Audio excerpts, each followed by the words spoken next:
जब भारतीय फौज वालों श्री दरबार साहब ते हमला किया गया सी ते कई बहुते लोगों ने जश्न मनाए सी। अंमृतसर दे विच लड्डू भी वंडे सी, लेकिन बहुजन समाज पार्टी नूं यह बहुत वड्डा धक्का लगा सी। जिवें समुची सिख कौम नूं ते मानवता नूं प्यार करने वाले लोगों नूं धक्का लगा सी कि दरबार साहब ते हमला किवें हो सकदा, कौन कर सकदा। ते इस मसले दे विच बहुजन समाज पार्टी दे मोढी बाबू कांशी राम ने भी दुख प्रगट किया सी ते कहा सी कि उन्होंने कभी सोचा भी नहीं सी एडी वड्डी बहादुर कौम, उस कौम ते भी हमला हो जाए, उन्होंने मक्के ते हमला हो जाए जिन्हों ने देश वास्ते सब तो वध कुर्बानियां दित्तियां ने।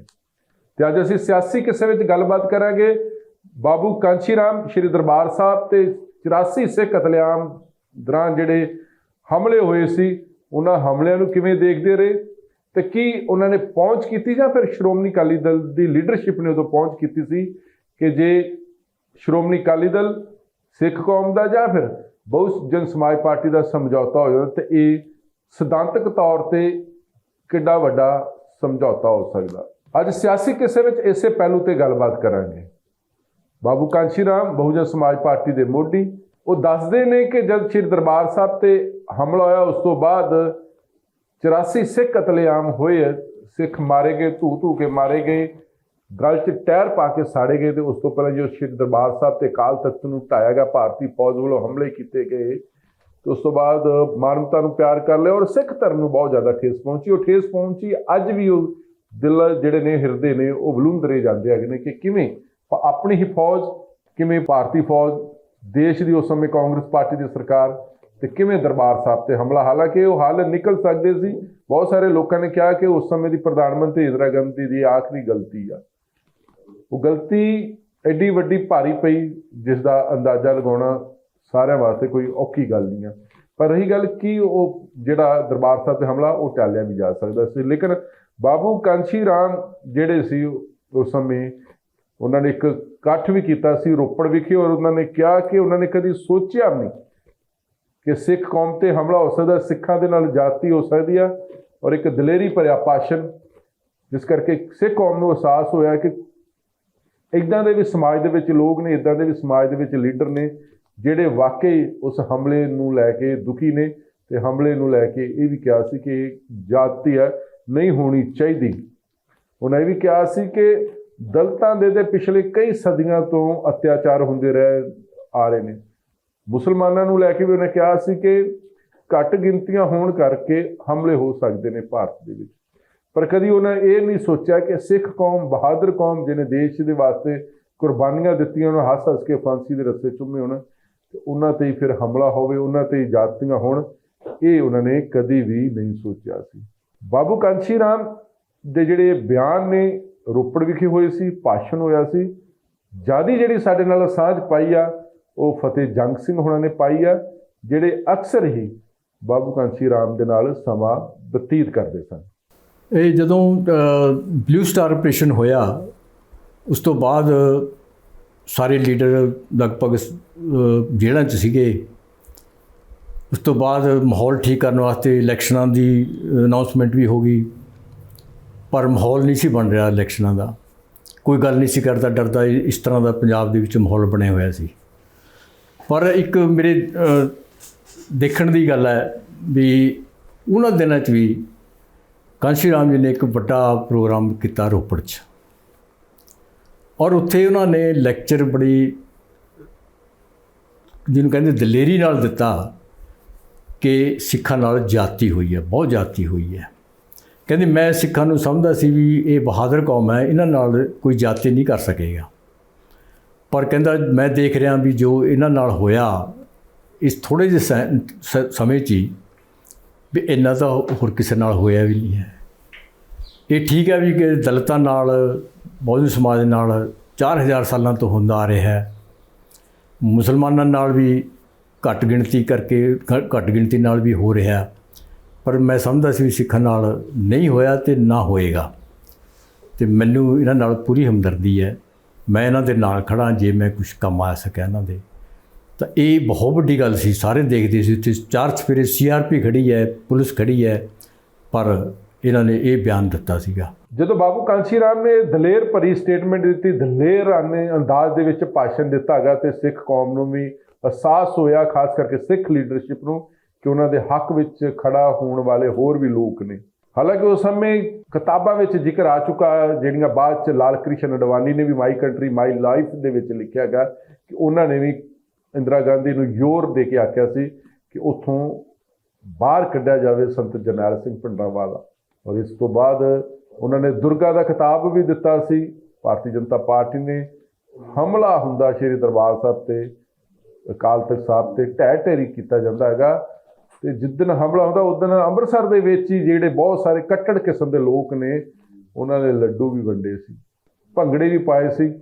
ਪਰ ਕੁਝ ਲੋਕ ਹੁੰਦੇ ਨੇ ਇਨਸਾਨੀਅਤ ਤੋਂ ਉੱਪਰ ਮਾਨਵਤਾ ਨੂੰ ਪਿਆਰ ਕਰਨ ਵਾਲੇ ਲੋਕ, ਉਹਨਾਂ 'ਚੋਂ ਬਾਬੂ ਕਾਂਸ਼ੀ ਰਾਮ ਵੀ ਸੀ। ਜਦ ਉਹਨਾਂ ਨੇ ਸਟੇਟਮੈਂਟ ਦਿੱਤੀ ਤਾਂ ਉਸ ਤੋਂ ਬਾਅਦ ਉਸ ਸਮੇਂ ਸ਼੍ਰੋਮਣੀ ਅਕਾਲੀ ਦਲ ਦੇ ਪ੍ਰਧਾਨ ਸੰਤ ਹਰਚੰਦ ਸਿੰਘ ਲੌਂਗੋਵਾਲ, ਉਹ ਫਿਰ ਬਾਬੂ ਕਾਂਸ਼ੀ ਰਾਮ ਨੂੰ ਮਿਲਦੇ ਨੇ ਕਿ ਆਖਿਰ ਕੌਣ ਨਾ ਹਿੰਦੂ ਜੈਂਟਲਮੈਨ, ਕਿ ਕਿਵੇਂ ਉਹਨਾਂ ਨੇ ਸਿੱਖਾਂ ਦੇ ਹੱਕ ਵਿੱਚ ਹਾਂ ਦਾ ਨਾਰਾ ਮਾਰਿਆ, ਕਿਵੇਂ ਦਲੇਰਾਨਾ ਅੰਦਾਜ਼ ਦੇ ਵਿੱਚ ਭਾਸ਼ਣ ਦਿੱਤਾ ਹੈਗਾ, ਸਿੱਖ ਕੌਮ ਦੀ ਗੱਲ ਕੀਤੀ ਆ।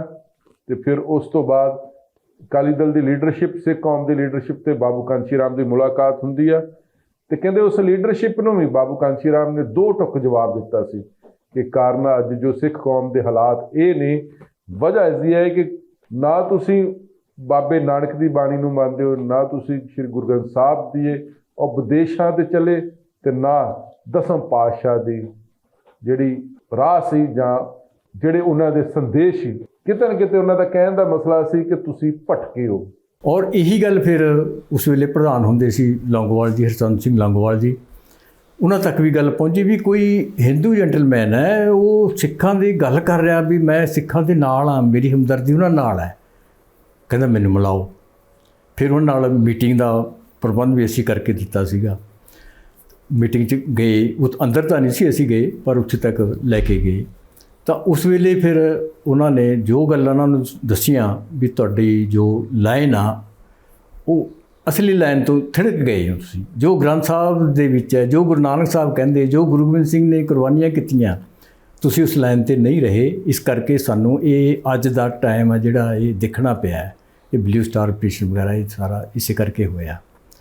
ਤਾਂ ਉਹਨਾਂ ਨੇ ਹੋਰ ਵੀ ਗੱਲਾਂ ਜੋ ਕੀਤੀਆਂ, ਉਸ ਤੋਂ ਇਹ ਪਤਾ ਲੱਗਿਆ ਵੀ ਲੌਂਗੋਵਾਲ ਸਾਹਿਬ ਬਹੁਤ ਉਸ ਤੋਂ ਕਨਵਿੰਸਡ ਹੋਏ ਹੈ। ਫਤਿਹ ਜੰਗ ਸਿੰਘ ਹੁਣ ਦੱਸਦੇ ਕਿ ਬਾਬੂ ਕਾਂਸ਼ੀ ਰਾਮ ਨੂੰ ਵੀ ਕਾਫੀ ਦੁੱਖ ਲੱਗਾ ਸੀ, ਧੱਕਾ ਲੱਗਾ ਸੀ, ਕਿਵੇਂ ਇਸ ਤਰ੍ਹਾਂ ਹੋ ਸਕਦਾ ਕਿ ਇੱਕ ਕੌਮ ਤੇ ਕਿਵੇਂ ਹਮਲਾ ਕੀਤਾ ਜਾ ਸਕਦਾ ਗਾ, ਔਰ ਸਿੱਖਾਂ ਦਾ ਨੁਕਸਾਨ, ਸਿੱਖ ਕੌਮ ਦਾ ਨੁਕਸਾਨ, ਸਿੱਖਾਂ ਦਾ ਕਾਣ, ਸਿੱਖੀ ਦਾ ਕਾਣ, ਇਹ ਬਹੁਤ ਗਲਤ ਹੋਇਆ।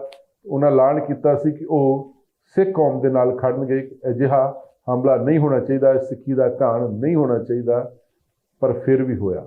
ਬਹੁਤ ਨਿੰਦਾ ਤਾਂ ਕੀਤੀ ਸੀ, ਨਿੰਦਾ ਕੀਤੀ ਆ, ਇਸੇ ਕਰਕੇ ਤਾਂ ਸਿੱਖਾਂ ਨਾਲ ਖੜੇ ਹੋ ਕਿ ਤੁਹਾਡੇ ਨਾਲ ਇਹ ਬੁਰੀ ਹੋਈ ਹੈ। ਇਸ ਤਰ੍ਹਾਂ ਬਲੂ ਸਟਾਰ ਆਪਰੇਸ਼ਨ ਜਿਹੜਾ ਹੋਇਆ, ਇਹਦੇ ਨਾਲ ਜੋ ਕਾਣ ਹੋਇਆ, ਜੋ ਸਿੱਖਾਂ ਦਾ ਨੁਕਸਾਨ ਹੋਇਆ, ਸਿੱਖੀ ਦਾ ਨੁਕਸਾਨ ਹੋਇਆ, ਇਹ ਬਹੁਤ ਗਲਤ ਹੋਇਆ। ਮੈਂ ਇਹਦੇ ਖਿਲਾਫ ਹਾਂ, ਮੈਂ ਸਿੱਖਾਂ ਦੇ ਨਾਲ ਹਮਦਰਦੀ ਪ੍ਰਗਟ ਕਰਦਾ, ਇਹਨਾਂ ਦੇ ਨਾਲ ਖੜਦਾ ਮੈਂ। ਜਦ ਬਾਬੂ ਕਾਂਸ਼ੀ ਰਾਮ ਸਿੱਖ ਕੌਮ ਦੇ ਹੱਕ ਵਿੱਚ ਉਤਰਦੇ ਨੇ, ਤੇ ਉਸ ਤੋਂ ਬਾਅਦ ਸਿੱਖ ਕੌਮ, ਸਿੱਖ ਲੀਡਰਸ਼ਿਪ ਤੇ ਬਾਬੂ ਕਾਂਸ਼ੀ ਰਾਮ ਦੀਆਂ ਜਿਹੜੀਆਂ ਨਜ਼ਦੀਕੀਆਂ ਵੱਧ ਜਾਂਦੀਆਂ ਨੇ। ਮੁਲਾਕਾਤ ਹੁੰਦੀ ਹੈ ਹਰਚੰਦ ਸਿੰਘ ਲੌਂਗੋਵਾਲ ਤੇ ਬਾਬੂ ਕਾਂਸ਼ੀ ਰਾਮ ਦੀ, ਔਰ ਉਸ ਮੀਟਿੰਗ ਦੇ ਵਿੱਚ ਦੋਨੇ ਰਲ ਕੇ ਇਕੱਠਾ ਚੱਲਣ ਵਾਸਤੇ ਤਿਆਰ ਹੋ ਜਾਂਦੇ ਨੇ। ਤੇ ਬਾਬੂ ਕਾਂਸ਼ੀ ਰਾਮ ਕਹਿੰਦੇ ਸਾਡੇ ਕੋਲ ਥਿਊਰੀ ਆ, ਸਾਡੇ ਕੋਲ ਸੰਕਲਪ ਆ, ਸਾਡੇ ਕੋਲ ਸਿਧਾਂਤ ਆ, ਸਾਡੇ ਕੋਲ ਰਾਹ, ਪਰ ਸਾਡੇ ਕੋਲ ਸਾਧਨਾਂ ਦੀ ਕਮੀ ਆ, ਵਰਕਰਾਂ ਦੀ ਕੋਈ ਕਮੀ ਨਹੀਂ ਆ, ਥਿਊਰੀ ਦੀ ਕੋਈ ਕਮੀ ਨਹੀਂ ਆ। ਤੇ ਸੰਤ ਲੌਂਗੋਵਾਲ ਕਹਿੰਦੇ ਕਿ ਤੁਸੀਂ ਪਰਵਾਹ ਨਾ ਕਰੋ, ਅਸੀਂ ਰਲ ਕੇ ਚੱਲਾਂਗੇ। ਲੇਕਿਨ ਪਤਾ ਨਹੀਂ ਕੀ ਵਜ੍ਹਾ ਰਹੀ ਕਿ ਜਦੋਂ ਸੰਤ ਲੌਂਗੋਵਾਲ ਤੇ ਬਾਬੂ ਕਾਂਸ਼ੀ ਰਾਮ ਵਿਚਕਾਰ ਜਿਹੜੀ ਮੁਲਾਕਾਤ ਹੁੰਦੀ ਆ, ਉਹ ਫਿਰ ਮੁਲਾਕਾਤ ਜ਼ਿਆਦਾ ਚਿਰ ਨਹੀਂ ਚੱਲਦੀ, ਗੱਲ ਲੀਕ ਹੋ ਜਾਂਦੀ ਆ, ਤੇ ਫਿਰ ਉਹ ਇਕੱਠੇ ਚੱਲਣ ਦੀ ਜਿਹੜੀ ਕਵਾਇਦ ਸ਼ੁਰੂ ਕਰਨੀ ਸੀ ਉਹ ਅੱਧ ਵਿਚਾਲੇ ਟੁੱਟ ਜਾਂਦੀ ਆ। ਔਰ ਉਹਨਾਂ ਨੇ ਇਹ ਕਿਹਾ ਵੀ ਸਾਨੂੰ ਮਿਲ ਕੇ ਚੱਲਣ ਦੀ ਲੋੜ ਹੈ।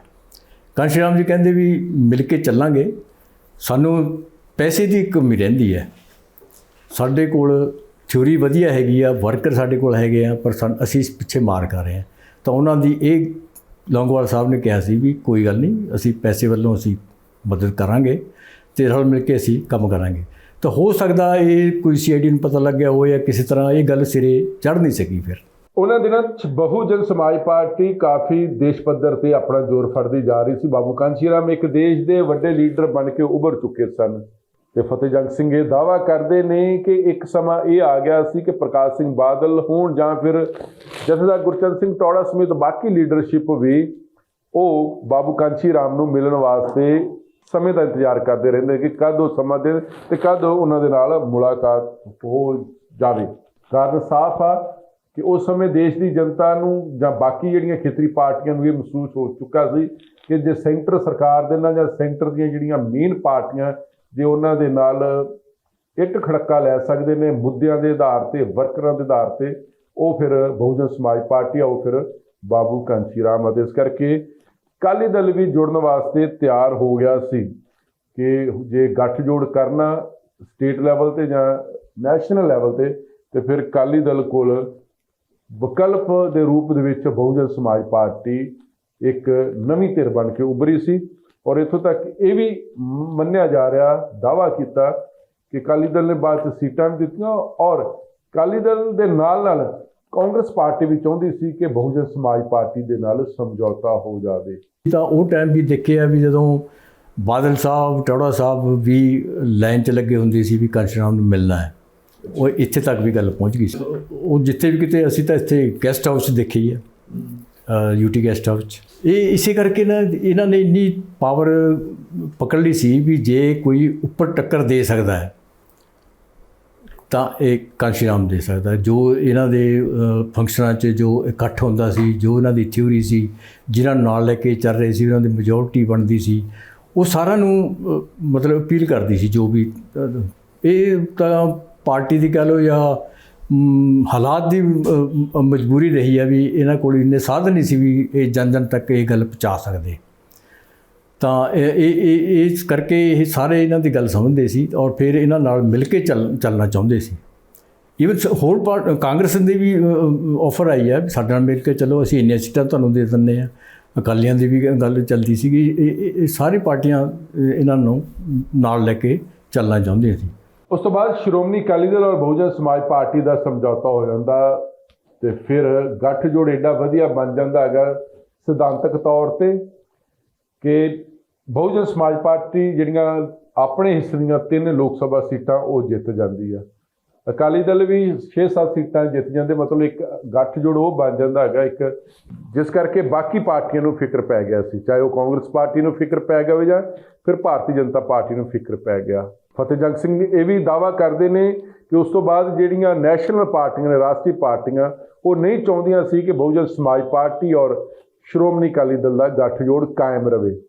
ਤੋੜਨ ਦੇ ਯਤਨ ਕੀਤੇ ਗਏ, ਕੁਝੀਆਂ ਸ਼ਰਾਰਤਾਂ ਤੇ ਸਾਜ਼ਿਸ਼ਾਂ ਕੀਤੀਆਂ ਗਈਆਂ ਤੇ ਅਖੀਰ ਉਹੀ ਹੋਇਆ ਜੋ ਉਹਨਾਂ ਨੂੰ ਡਰ ਸੀ। ਸ਼੍ਰੋਮਣੀ ਅਕਾਲੀ ਦਲ ਨੇ ਬਹੁਜਨ ਸਮਾਜ ਪਾਰਟੀ ਦੇ ਨਾਲੋਂ ਨਾਤਾ ਤੋੜ ਕੇ ਭਾਰਤੀ ਜਨਤਾ ਪਾਰਟੀ ਦੇ ਨਾਲ ਨਾਤਾ ਜੋੜ ਲਿਆ, ਜਿਸ ਨੂੰ ਕਦੀ 9 ਮਾਸ ਦਾ ਰਿਸ਼ਤਾ ਦੱਸਦੇ ਰਹੇ ਤੇ ਕਦੀ ਪਤੀ ਪਤਨੀ ਦਾ ਰਿਸ਼ਤਾ ਦੱਸਦੇ ਰਹੇ। ਲੇਕਿਨ ਬਹੁਜਨ ਸਮਾਜ ਪਾਰਟੀ ਖਾਸ ਕਰਕੇ ਕਾਂਸ਼ੀ ਰਾਮ ਇਹੀ ਦਾਅਵਾ ਕਰਦੇ ਰਹੇ ਸੀ ਕਿ ਬਹੁਜਨ ਸਮਾਜ ਹੀ ਉਹਨਾਂ ਨੇ ਸਿਰਜਣਾ ਪੂਰੇ ਦੇਸ਼ ਦੇ ਵਿੱਚ, ਜਿਹਦੇ ਵਿੱਚ SC ST OBC ਤੇ ਘੱਟ ਗਿਣਤੀਆਂ, ਇਹਨਾਂ ਸਾਰਿਆਂ ਨੂੰ ਇਕੱਠਾ ਕਰਕੇ ਸਿਆਸਤ ਤੌਰ ਤੇ ਲੜਾਈ ਲੜੀ ਜਾਵੇ ਤਾਂ ਇਹਨਾਂ ਦੀ ਜਿਹੜੀ ਗਿਣਤੀ ਆ ਇਹ 90% ਬਣ ਜਾਂਦੀ ਆ। ਤੇ ਜੇ 90% ਹਿੰਦੁਸਤਾਨ ਦੇ ਦੇਸ਼ ਦੇ ਲੋਕ ਇਕੱਠੇ ਹੋ ਜਾਣ ਤੇ ਫਿਰ ਸਿਆਸਤ ਦੇ ਅਖਾੜੇ ਦੇ ਵਿੱਚ ਉਹਨਾਂ ਦੇ ਸਾਹਮਣੇ ਨਾ ਕਾਂਗਰਸ ਟਿਕਦੀ ਆ ਤੇ ਨਾ ਭਾਰਤੀ ਜਨਤਾ ਪਾਰਟੀ। ਲੇਕਿਨ ਸ਼੍ਰੋਮਣੀ ਅਕਾਲੀ ਦਲ ਤੇ ਬਹੁਜਨ ਸਮਾਜ ਪਾਰਟੀ ਦਾ ਵੀ ਗੱਠਜੋੜ ਟੁੱਟ ਗਿਆ ਜਾਂ ਤੁੜਵਾ ਦਿੱਤਾ ਗਿਆ। ਸਮਝੌਤਾ ਹੋਇਆ ਔਰ ਬੜਾ ਕਾਮਯਾਬ ਵੀ ਹੋਇਆ ਸੀ ਉਹ।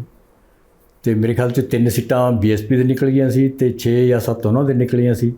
ਇਹ ਪਹਿਲੀ ਵਾਰੀ ਐਡਾ ਰਿਸਪੌਂਸ ਮਿਲਿਆ ਸੀਗਾ। ਔਰ ਇਹੀ ਫਿਰ ਵਿਰੋਧੀ ਪਾਰਟੀਆਂ ਨੇ, ਕਾਂਗਰਸ ਨੂੰ ਕਹਿ ਲਓ, BJP ਨੂੰ ਕਹਿ ਲਓ, ਉਹਨਾਂ ਨੇ ਨੋਟ ਕੀਤਾ ਵੀ ਜੇ ਇਹ ਇਹਨਾਂ ਦੀ ਬਣ ਗਈ ਨਾ, ਜੁੱਟ ਬਣ ਗਿਆ ਤਾਂ ਫਿਰ ਸਾਨੂੰ ਕਿਸੇ ਨੇ ਨਹੀਂ ਪੁੱਛਣਾ। ਫਿਰ ਉਹਨਾਂ ਨੇ ਸਾਰੀ ਵਿਰੋਧੀ ਪਾਰਟੀਆਂ ਨੇ ਇਹਨਾਂ ਦੀ ਕੋਸ਼ਿਸ਼ ਕੀਤੀ ਵੀ ਇਹਨਾਂ ਨੂੰ ਅਲੱਗ ਕੀਤਾ ਜਾਏ, ਨਾ ਹੋਏ। ਤਾਂ ਉਸ ਤੋਂ ਬਾਅਦ ਹੀ ਫਿਰ BJP ਨੇ ਪੱਕਾ ਹੀ ਸਮਝੌਤਾ ਕਰ ਲਿਆ ਸੀ ਅਕਾਲੀਆਂ ਨਾਲ ਜੀ। ਅਤੇ ਵੀ ਕੋਈ ਕਹੇ ਵੀ 9 ਮਾਸ ਦਾ ਰਿਸ਼ਤਾ ਬਣ ਗਿਆ, ਕੋਈ ਕਹੇ ਉਹ, ਤਾਂ ਇਹ ਇਸੇ ਕਰਕੇ ਵੀ ਇਹਨਾਂ ਨੂੰ ਤੋੜਿਆ ਜਾਏ। ਇੱਕ ਲਿੰਕ ਬਣ ਗਿਆ ਸੀ ਔਰ ਨੈਚੁਰਲ ਵੀ ਸੀਗਾ ਇਹ, ਕਿਉਂਕਿ ਇਹਨਾਂ ਨੇ ਜਿਸ ਨੂੰ ਇਕੱਠਾ ਕਰਨਾ ਸੀ ਨਾ, ਬਹੁਤ ਸਮਾਜ ਬਣਾ ਰਹੇ ਸੀ, ਉਹਦੇ ਵਿੱਚ SC ST OBC ਔਰ ਮਾਈਨੋਰਟੀਜ਼ ਉਹ ਸਾਰਿਆਂ ਦਾ ਬਣਾ ਕੇ ਇਹਨਾਂ ਨੇ 85-90% ਬਣਦਾ ਸੀ ਇਹ, ਉਹਨਾਂ ਨੂੰ ਨਾਲ ਲੈ ਕੇ ਚੱਲ ਰਹੇ ਸੀਗੇ। ਇਸ ਕਰਕੇ ਇਹ ਸਾਰਿਆਂ ਦੇ ਜਿਹੜੇ ਸਫਰਰ ਸੀਗੇ ਇਸ ਸਿਸਟਮ ਦੇ, ਉਹਨਾਂ ਨੂੰ ਨਾਲ ਲੈ ਕੇ ਇਕੱਠੇ ਕਰਕੇ ਚੱਲ ਰਹੇ ਸੀਗੇ। ਅੱਜ ਦੇ ਸਿਆਸੀ ਕਿੱਸੇ ਦੇ ਵਿੱਚ ਬਸ ਇੰਨਾ ਹੀ ਭਲ ਕੇ ਅਸੀਂ ਇੱਕ ਹੋਰ ਸਿਆਸੀ ਕਿੱਸੇ ਰਾਹੀਂ ਤੁਹਾਡੇ ਨਾਲ ਸਾਂਝਾ ਪਾਵਾਂਗੇ ਕਿ ਆਖਰ ਕੀ ਕਮਜ਼ੋਰੀਆਂ ਰਹਿ ਗਈਆਂ, ਕੀ ਕਮੀਆਂ ਰਹਿ ਗਈਆਂ ਕਿ ਬਾਬੂ ਕਾਂਸ਼ੀ ਰਾਮ ਪੰਜਾਬ 'ਚ ਪੈਦਾ ਹੋਏ ਹੋਣ, ਰੋਪੜ 'ਚ ਪੈਦਾ ਹੋਏ ਹੋਣ, ਇੱਥੋਂ ਦਾ ਜਿਹੜਾ ਦਲਿਤ ਤਬਕਾ ਉਹਨਾਂ ਦੇ ਨਾਲ ਨਹੀਂ ਜੁੜਿਆ, ਨਹੀਂ ਨਾਲ ਰਲਿਆ, ਇਕੱਠਾ ਨਹੀਂ ਕਰ ਸਕੇ, ਤੇ ਉਹ ਜਾ ਕੇ ਫਿਰ ਆਪਣੇ ਪੈਰ ਉੱਤਰ ਪ੍ਰਦੇਸ਼ ਦੇ ਵਿੱਚ ਜਮਾ ਦਿੰਦੇ ਨੇ, ਜਿੱਥੇ ਫਿਰ ਬਹੁਜਨ ਸਮਾਜ ਪਾਰਟੀ ਦੀ ਕਈ ਵਾਰ ਸਰਕਾਰ ਬਣ ਜਾਂਦੀ। ਤੇ ਕੀ ਬਾਬੂ ਕਾਂਸ਼ੀ ਰਾਮ ਨੂੰ ਇਸ ਗੱਲ ਦਾ ਰੰਜ ਸੀ, ਇਸ ਗੱਲ ਦਾ ਰੋਸ ਸੀ, ਇਸ ਗੱਲ ਦਾ ਮਲਾਲ ਸੀ ਕਿ ਪੰਜਾਬ ਦੇ ਵਿੱਚ ਦਲਿਤ ਭਾਈਚਾਰਾ ਕਿਉਂ ਨਹੀਂ ਇਕੱਠਾ ਹੋਇਆ, ਕਿਉਂ ਨਹੀਂ ਪੰਜਾਬ ਦੇ ਵਿੱਚ ਦਲਿਤਾਂ ਦੀ ਸਰਕਾਰ ਬਣੀ? ਇਹ ਕਿੱਸਾ ਵੇਖਣ ਲਈ ਇਸੇ ਤਰ੍ਹਾਂ ਵੇਖਦੇ ਰਹੋ ABC ਪੰਜਾਬ। ਤੁਹਾਡਾ ਬਹੁਤ ਬਹੁਤ ਸ਼ੁਕਰੀਆ।